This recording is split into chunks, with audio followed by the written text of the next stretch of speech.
You have to work.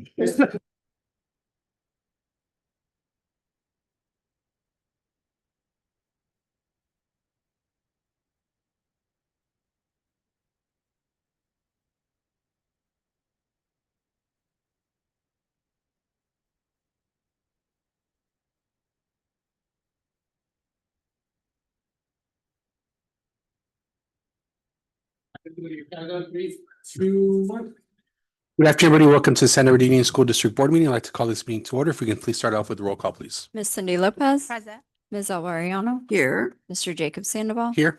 Ms. Sarah Turner and Mr. Neil Patel are not present this Okay, evening. let's please stand for the Pledge of Allegiance. Ready, begin. Pledge allegiance to the flag of the United States of America and to the republic for which it stands, one nation, under God, indivisible, with liberty and justice for all. Okay, we're going to move on to item 1.3, which is the approval of the board agenda. If I can please make a motion to approve. Motion. Second. All those in favor? Aye. Aye. Motion 3-0. Okay, today in closed session, we have item 2.1, potential litigation, a government code section 54956.8, public employee performance evaluation, conference with labor negotiators under government code section 54957, and a student discipline matter under ed code 48918. Do we have any public comments regarding closed session items? I do not. Okay, can I get a motion to adjourn the closed session, please? Motion to adjourn closed session? Second. All those in favor? Aye. Aye. Motion 3-0.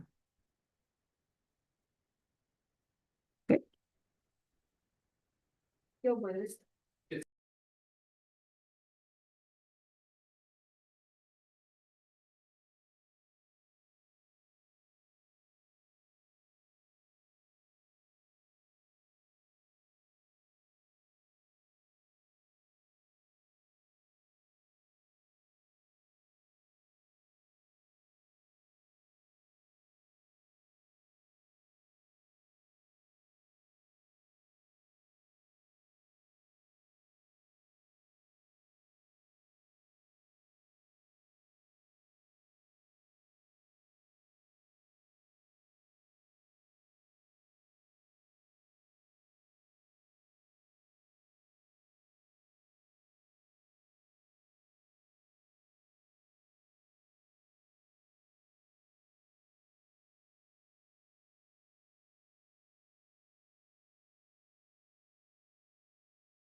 Just text me.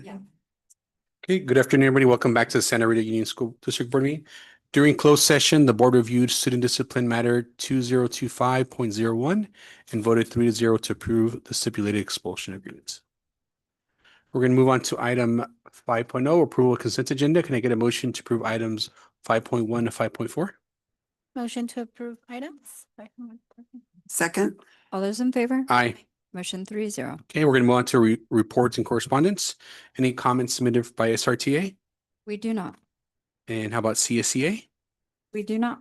Okay, moving on to the superintendent's cabinets. Okay, we're going to start with Melanie Grundy, our Director of Special Education and Student Services. Perfect. I'll keep it short and sweet.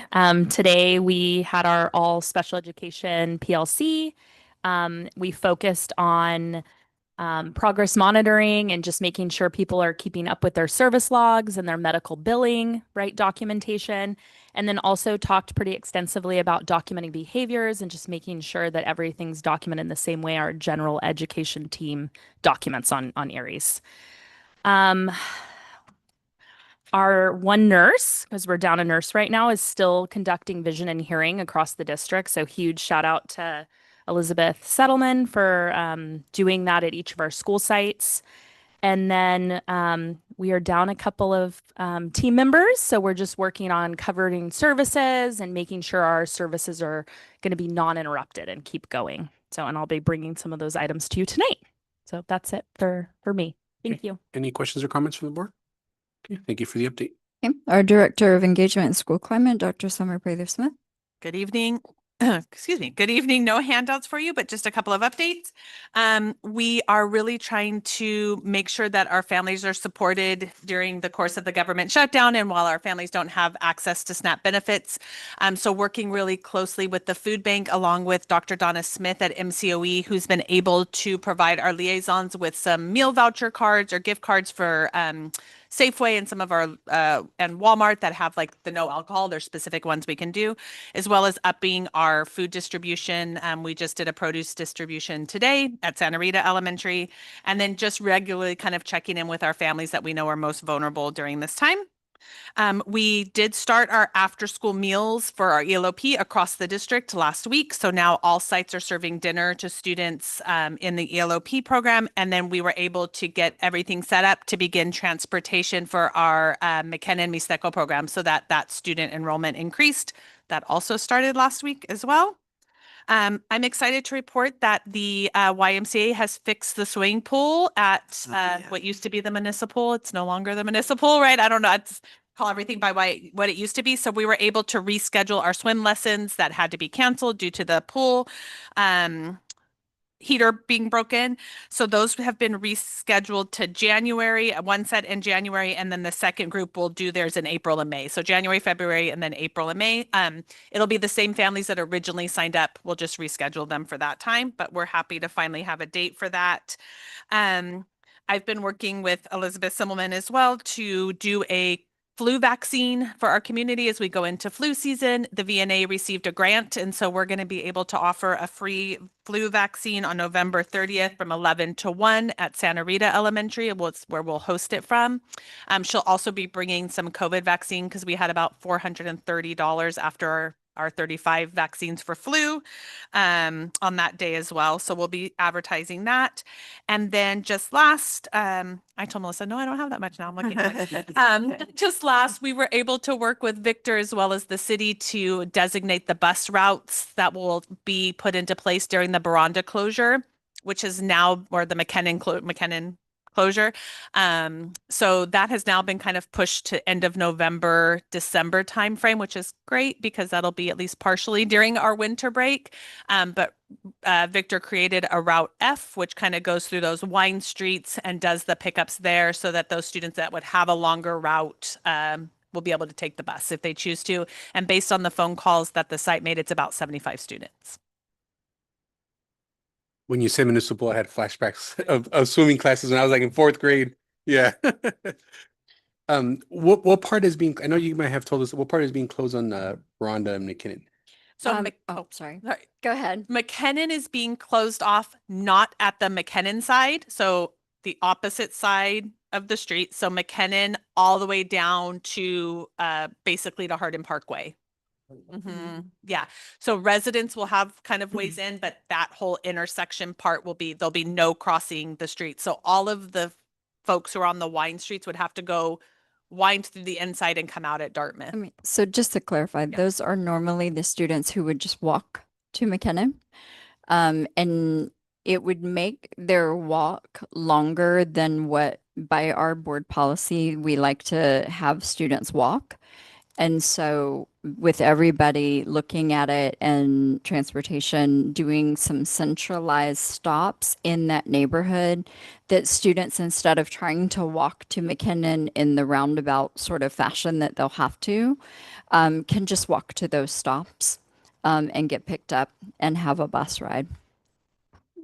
Thank you for clarifying. Wait a minute, clarify for me. Yeah.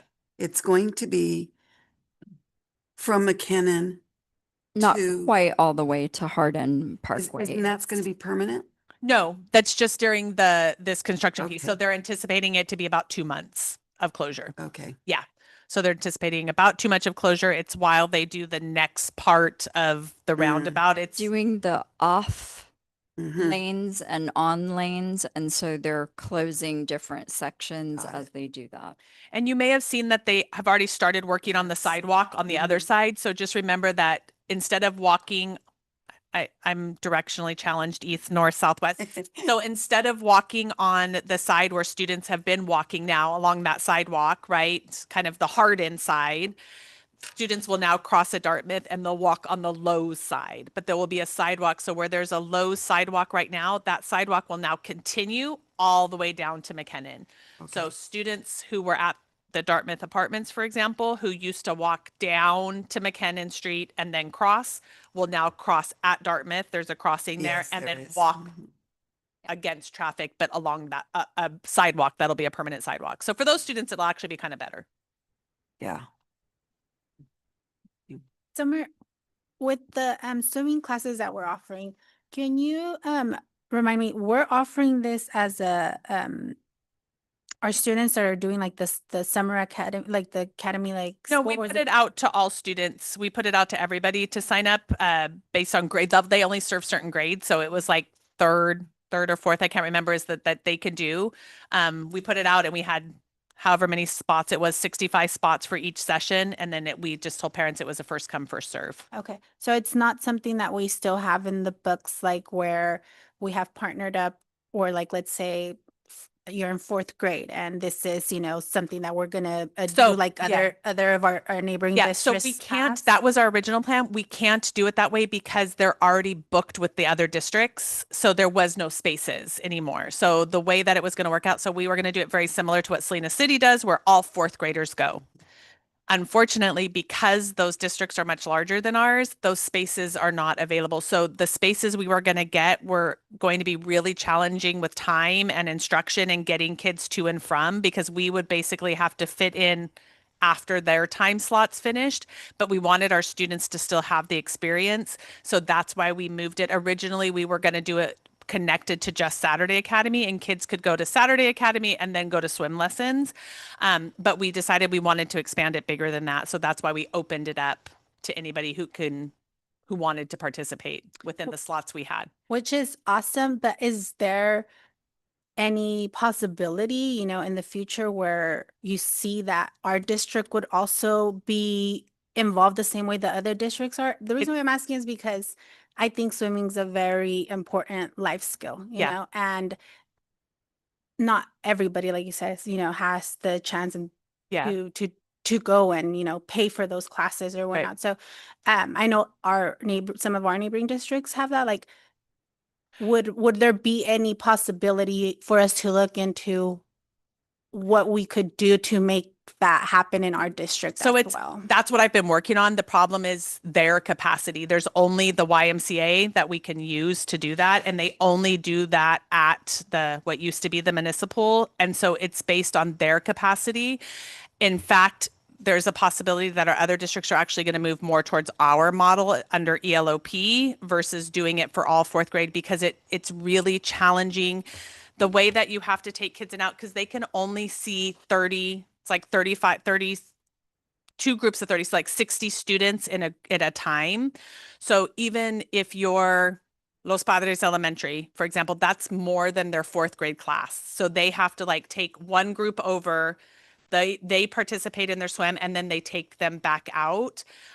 There's also been challenges around the fact that with locker rooms and staff supervising locker rooms, versus this way parents are doing that. So the pool is closed to other participants. It'll only be our kids who are there on these Saturday swim lessons, but parents are taking them and supporting and supervising.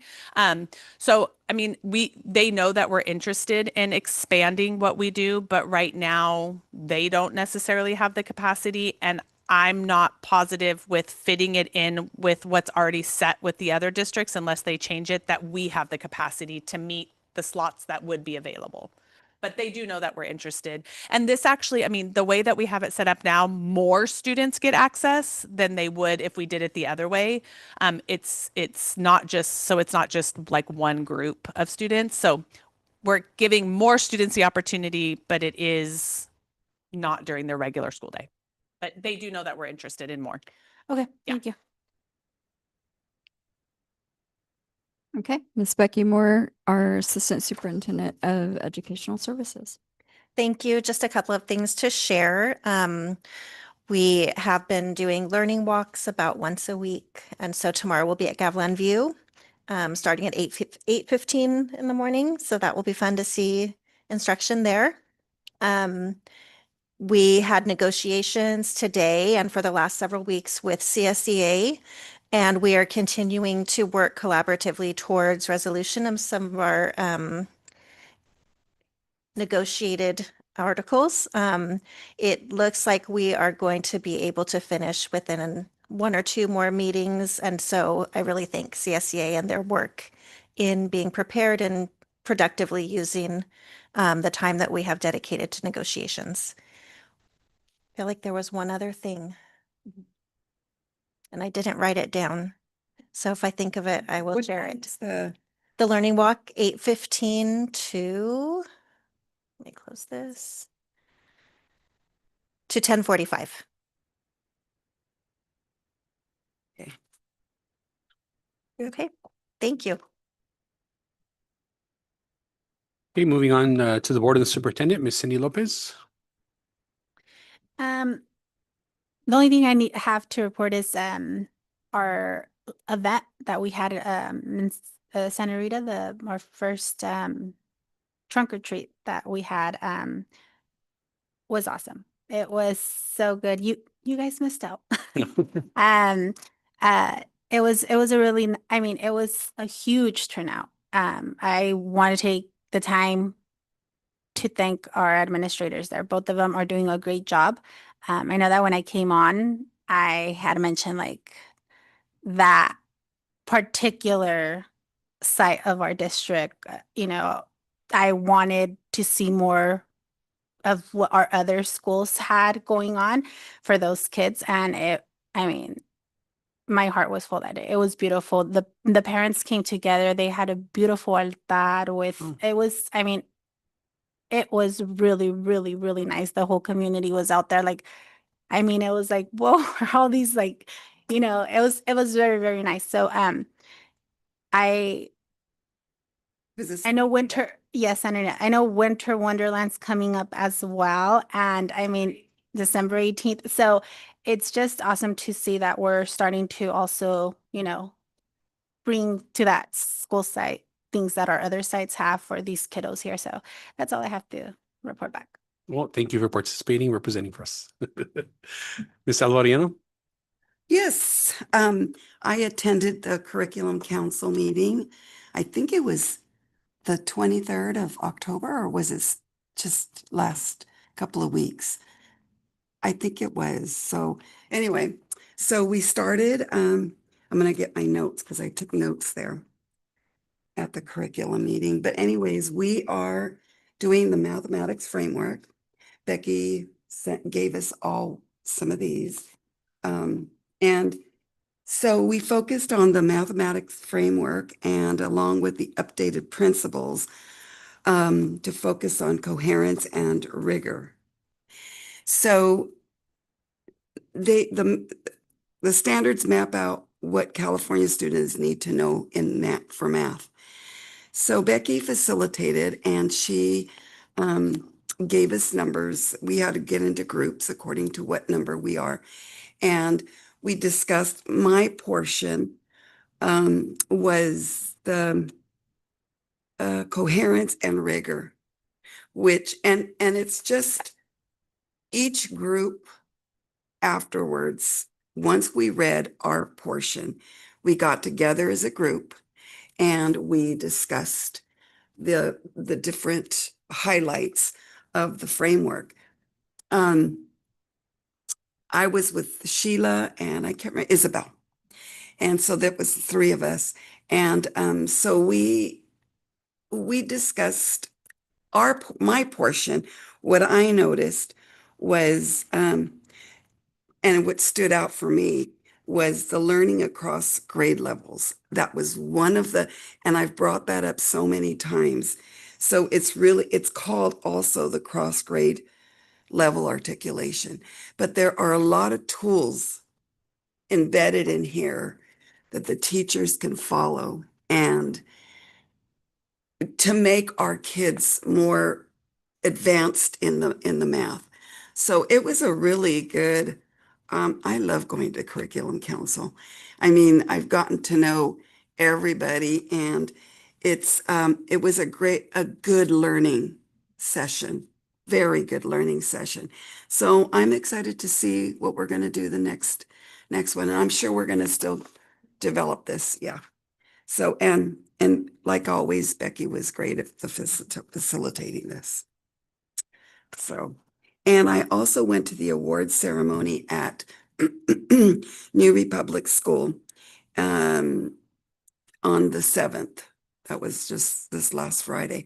And it was really nice. I was glad to see, and I mentioned this to Heather after the ceremony, that there were a lot of children that got awards for different reasons, achievement, but the one that stood out for me was the perfect attendance.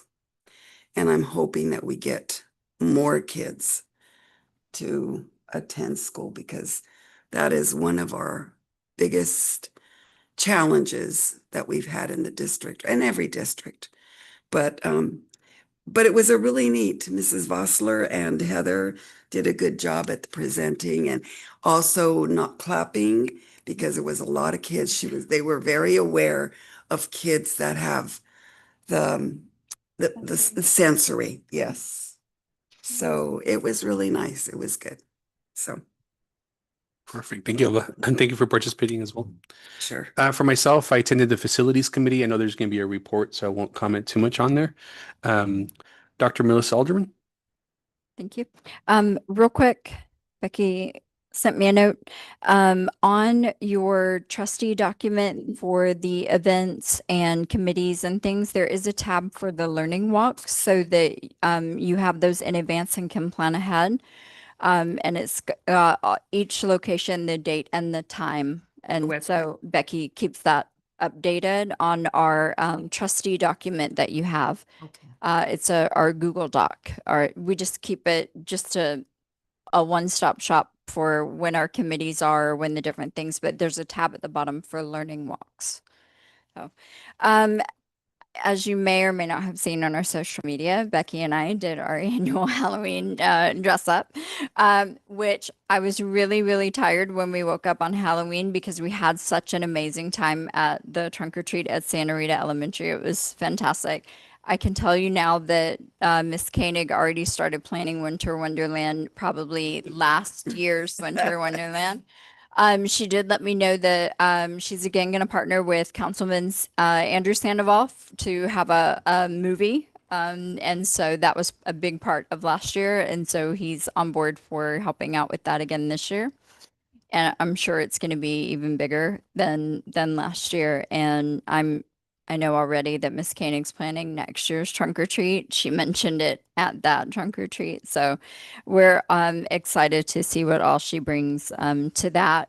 And then, of course, Becky and I dressed up and went to all of our schools on Halloween, which is great fun for us. And we already picked our trunk or treat theme for next year, so Oh. we're going to start collecting now.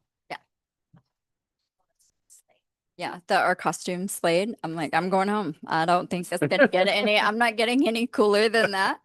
And so it was a lot of fun this year. Cool. Awesome. Okay, we're going to move on to 7.1. Is there any public comments regarding non-agenda items or agenda items? We do not have public comments this Okay. evening. Moving on to information discussion items, 8.1, discussion MCSBA Excellence in Education Awards recommendation. Okay. I gave you all a handout just in case you wanted to refresh. This is a chance for if there are any organizations that are not already on the list that we can suggest that over to our partners at the county so that they make the list when we bring this back to you in December for you to choose your nominations.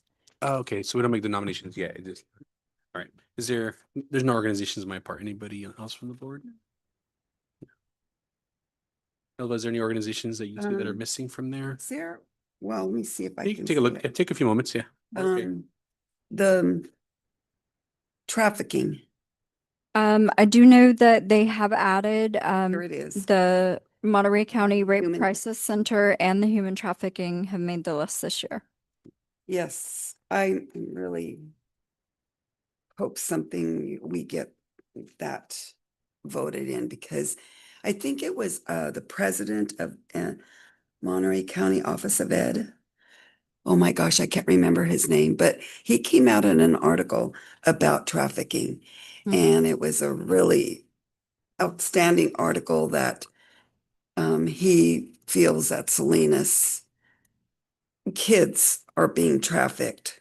And so anyways, I wanna vote that one, but that's for the next Yeah. board meeting.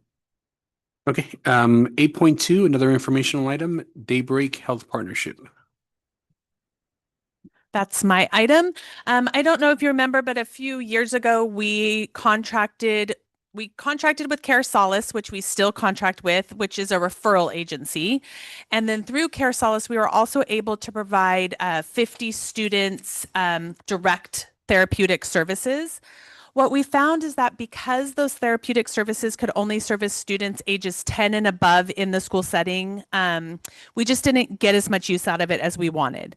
So for this year, we chose to not renew our contract with that part of Care Solace, which they contracted with Daybreak Health, and instead added the general education MCBH service in place of that to make sure that our students were getting that in-person direct support.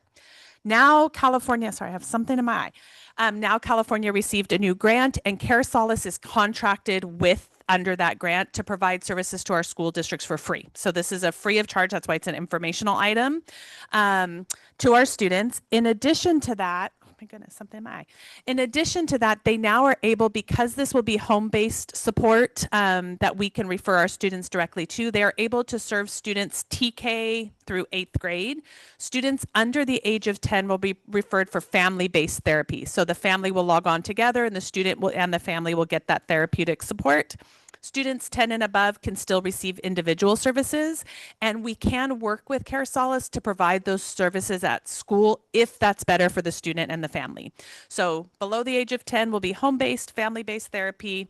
10 and above will be either home-based or school-based. We can work to coordinate that, but there's no charge to us as a district. We don't have to collect any information from families. They'll collect insurance information that they use to provide the feedback needed for the grant itself. So we're excited to bring that service back to our families and to our students, but free of charge to the district. That's why it's an informational item and not something you have to vote on.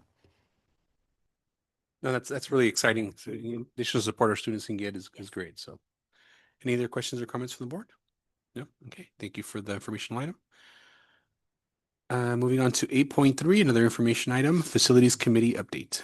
On behalf of Victor Sandoval, our Director of MOTF, I'm going to just give an informational item. We had our facilities committee meeting last week, and our topics, we talked about our classroom projects over at JGMS, modernization, preparation for GV and our LJ restroom installation, a little quick solar array repair update, and district office entrance construction, and then our district office storage shed replacement. So um, our 6 classrooms as of last week, so these are definitely on target. So the seat walls and the concrete have been poured and we're curing.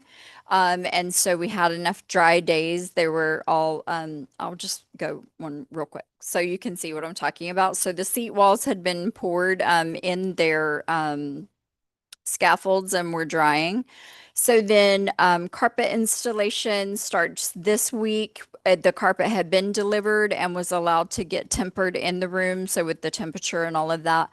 And so then they're installing, and then it takes a few days to ensure that the glue is dry. So you don't want to be trafficking in on that glue because it's like this with the panels.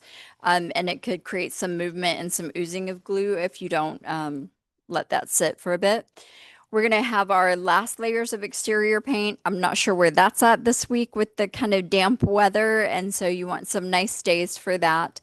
And our color scheme will match the original JGMS buildings. And so it will have the tan stucco at the top and then the darker sort of burnt orange at the bottom and the same green trim. So it'll match our buildings up front, our main office building, and the multi-purpose room, the gym. And then after the carpet, we'll finish up with our internal electrical and IT connections. So any of our WANs and things like that, as well as like our ViewSonics that are going to be placed in there. Then we schedule our final inspections, and then we're able to put our classroom furniture in. So that's being delivered. They already have it and ready to go. And so we'll assemble and install that.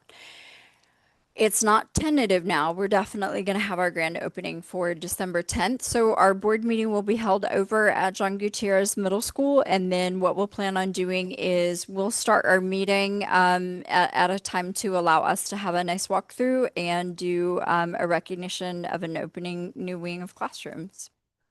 And just in case, it's our 6th grade team that will be moving out to this new area. Oh, I went the wrong way. Okay. All right. And so that's our photos there. So for JGMS or GVMS, are my acronyms wrong. So our modernization prep and then the next phases. So our site work here, all of the old utilities, which turned out to be a little bit more of a mystery than anyone would want, have now been removed or relocated.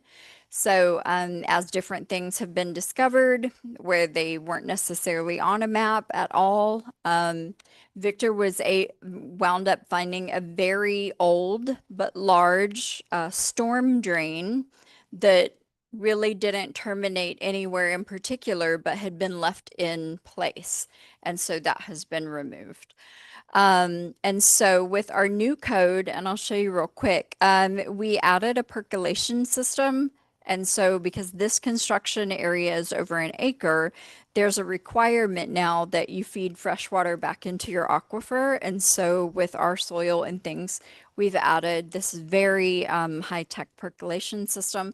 So it's sort of moving away from the old model of like a retention pond and those things. And so this goes directly back down into the soil. And he explained they had to dig down, was it 12 feet? And then you build back up with the different layers of sediment and soil and rock that help filter so that the water going back into your aquifer has been filtered through this process, very natural. But I thought, again, very interesting. And now we don't have this at JG because that construction area is under an acre. But when we get to our modernization project at La Jolla, we will have this. And we anticipate that when MCOE starts building their designated area for the TIP program, because their site will be about an acre, that they'll also have this too, so that La Jolla would have two. So, and then I put a picture of the JG foundation because that is what our foundations will look like back here. It's very similar, and so when they start pouring our foundations back here, you see on the picture on the left, we have 5 different construction pads now. So where they're designated out, that soil has been dug down and built back up where it should be so that when we go in and do the foundational work, everything is at the right compaction. And so when we have the area, technically it will be the placement of 5 separate buildings that work together to create our new courtyard area in the back. And then La Jolla Modular Restroom, the exciting thing is it's still on schedule for installation at winter break. And as you know, construction can be impacted by weather, price, availability, disasters and emergencies, right? And so we're actually bringing an item to you tonight for Premier Builders who put in to contract in for just coming over to do the restroom installation onto its foundation. So again, all of the infrastructure has already been placed for that restroom. And we'll just need for the craning and the placement of it onto its foundation. Our solar array, again, the good news is it's still on timeline. Those of you who've been with us for the duration on this or have been following along, this has been a multi-year endeavor. Victor was tasked with this when he onboarded with the district. My predecessor, Mr. Ryan, was like, please get these working. And so working with the companies and as they've changed kind of hands and who we're working with, our current partners have been really going after, they changed out the inverters. So they're changing out the last of those now and they're testing. And what Victor explained at our facilities is they need to do hot testing, meaning what they did at Santa Rita for the final run of testing. You actually want to do that while students are in session. All the lights are on, all the computers are on, the TV's going, all of those things that you would have in a normal day. And then you're going to take down the normal power grid and we're going to turn on the inverters to make sure that they're working properly so that those systems are still able to run during a power outage. So that's what they mean by doing the hot testing. So he's scheduled with each of our schools so that they know. I know our elementary schools will probably do what Ms. Koenig did and let students know you're being part of a very important test. It's for our solar arrays. And so students learned about that process a little bit as part of that. And so we're on our timeline for their guaranteed completion by the end of December. And so Santa Rita was our test site and they started that last spring, changing out those inverters and making sure that what they put in would work appropriately before they then went to each site and did that. So. District office front entrance, I feel like I should go to the last. Our staff's really looking forward to the end of the doorbell. Everyone is getting all of their steps in. So we've got some electrical that is getting wrapped up this week, getting our outlet covers on, those things, a couple more things that need to be moved. We have an exit sign where there's no door now, so they're going to take that down. Our glass doors side panels should arrive this week and then installation. So I imagine with the rain that we're anticipating getting tomorrow, they may arrive, but I don't think anyone's going to be putting them up. And then of course, our finishing touches, our service counter and the lobby flooring.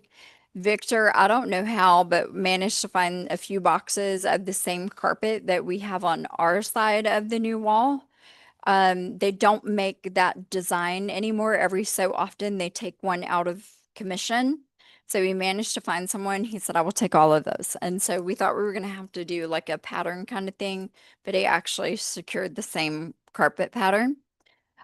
We have somebody coming in to help us determine like our best furniture kind of setup inside so that we can add another workstation and have good workflow and all of that, but keep it nice and open. That's what we're comfortable with and that's how we operate. And And then just a reminder, I know everybody's gonna be like, is this a little bit, it is a little bit smaller. We had to go out with the wall about a foot. And so that we can have that internal support beam too. So our external wall will have the additional support beam structures across and going vertical. And then our new internal wall will have a couple as well, just to make sure everything is structurally sound. And we gained about a foot. So everybody gets a little more elbow room on our side, I guess. But and again, the doorbell, and I want to thank everybody for you'll hear somebody be like, "I'll get it." It's like we all live in a big house and "I'll get it. I'm already walking down there." Um so helping each other out. And I know if anybody saw us, they'd be like, "Okay." And then our storage shed, I know we had shared with the board before that our original timing and our best laid plans of being like, great, we'll empty that out at winter break, was disrupted by Mother Nature saying, no, I think you'll do that now. Summer called on a Tuesday and said, hey, it's raining in the storage shed. And so everyone was here. And again, our district office staff, everyone who was available, we went outside, we saved, I think we lost one box of readers. Um, out of what had my heart like hurting that it was going to be tens of thousands of dollars of curriculum that we had in there. Um, Lucky for us, the company's boxing, the external box took the brunt and the internal components, except for that one poor little box that was just badly positioned. And so we're able to replace that. And then Summer lost some of our ELOP curriculum, but as you said, at facilities, it was the prior version. And so we'll just replace it with the newer version. Um, and so what we did before we sent it out to our school sites, I just got a hold of the principals and said, I need to send you some curriculum, but I'm going to let it sit with some dehumidifiers overnight just to make sure it was really dry before I hand it to them. I don't want any mildew growing. So our timeline now is post Thanksgiving, so no disruption to our turkey trot.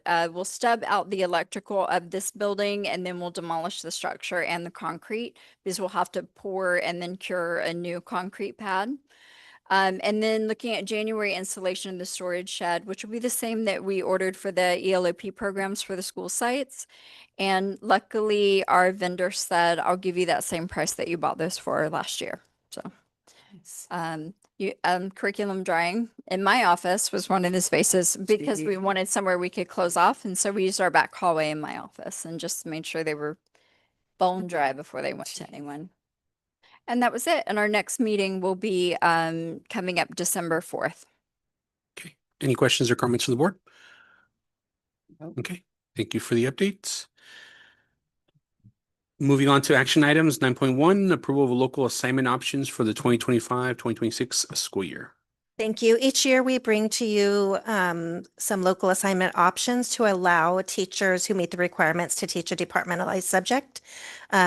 Holly Ann Isaac, teaching art, is one that you've approved annually. And now her partner, Jasa Fox, who is doing the job share with her, also meets the requirements and would need your board authorization in order to continue teaching that course. Can I get a motion to approve? I make a motion to approve. Second. All those in favor? Aye. Motion 3-0.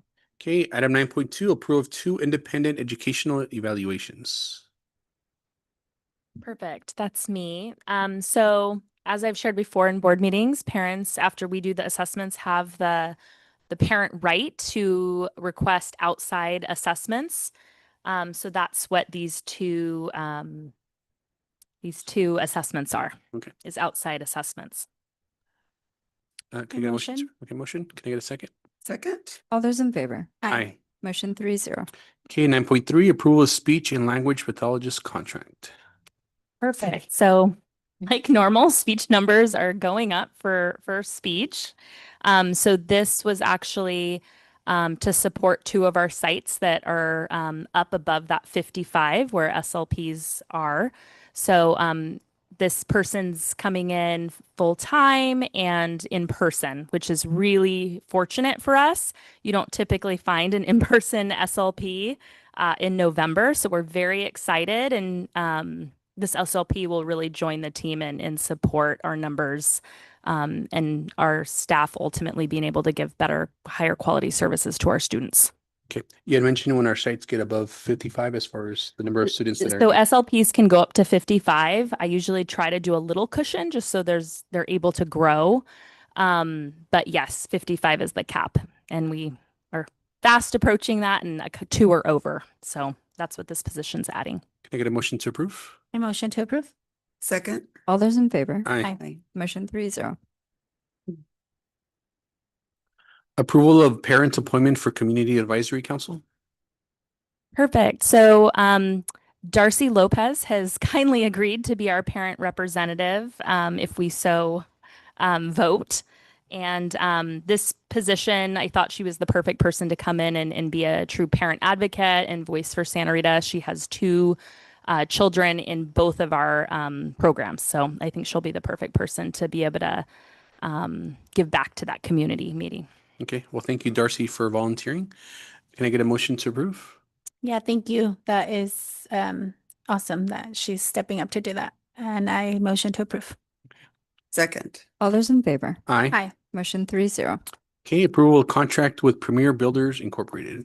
Thank you. Again, on behalf of Victor Sandoval, I'm bringing this approval contract with Premier Builders. It's for the installation of the La Jolla restroom project. We solicited bids for the installation and we published the notice October 9th and October 16th for 2 consecutive weeks.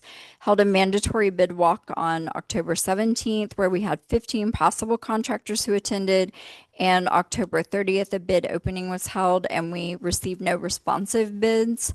So therefore, it's recommended to award the bid to Premier Builders, Inc. For the sum of $125,000, and that's under a force account. It's an option for us if we receive no responsive bids. And as you know, Premier Builders are currently working on our GV project, our district office front entrance, as well as JGMS. And so we know that the kind of quality work that they do for us. And so we're hoping you approve this. Before, and I don't know if this may be a Victor question, but before they do the sidewalks, they're aware of the scale of the project and the potential cost. So when we put a project out to bid, the bid notice, it talks about the scope of it, what the any kind of specifications or parameters that they would need for the project that they need to know. And so then when you have the bid walk, they're able to actually come on site. They're able to ask questions if they need any additional clarifications of the project or the space or any of those things. And so through the process, it allows them first to see it on paper and then to come and get eyes on it and determine, is that something I want to bid on with my time frame?